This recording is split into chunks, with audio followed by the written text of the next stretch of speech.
Hello, good morning. I'm sitting in front of a Ben Franklin stove. Um, so I was on Facebook the other day and I saw a post from a woman that I would have to agree with, but I don't know, I guess I just have an opinion I'd like to share.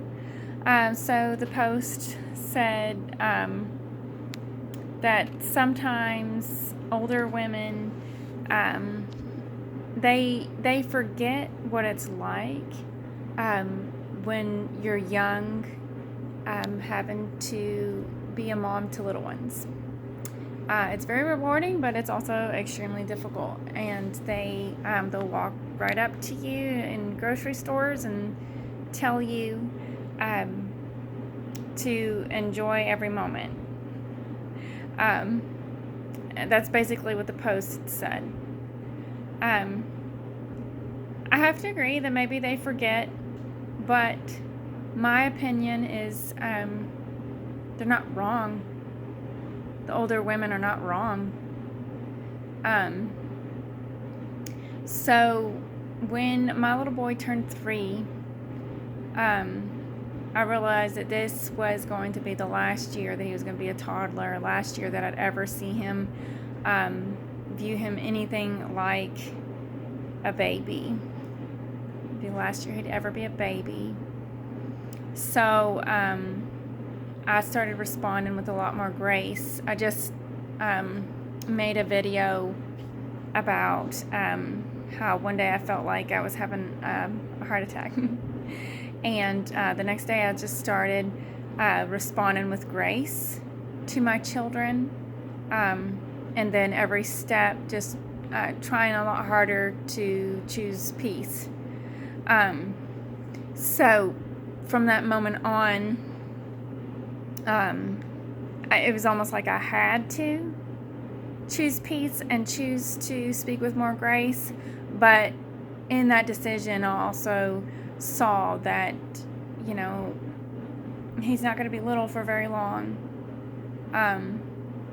And I just don't want to have like a tainted memory of him and I, of me just always being super frustrated or,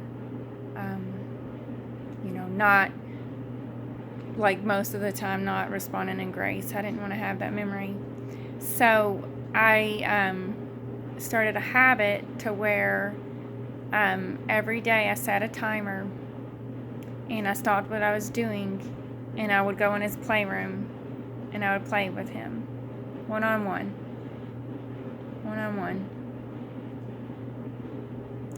And I did the same thing for my little girl. Just played with her one-on-one for 10 minutes. And of course, like, there's other moments, other good moments, but I was just trying to be intentional. And even though at that time it was a little bit difficult, I'll never regret it. I have sweet memories. I felt tired, but I don't really remember the tiredness. I know I was tired, but what I remember is their little faces and playing with them. So I agree with the post that I described, but also I think that the older women are correct to try to encourage you to cherish every moment. And then lastly, I'll leave with this. Most people, statistically, they regret things that they've done on an impulse. They usually don't regret the things that they've done to be better that were very difficult to do. So, oftentimes with postpartum depression, it's really difficult even just to live life. But if you just keep pressing through, as they say, and they are correct, it will get better. All right, hope you have a blessed day.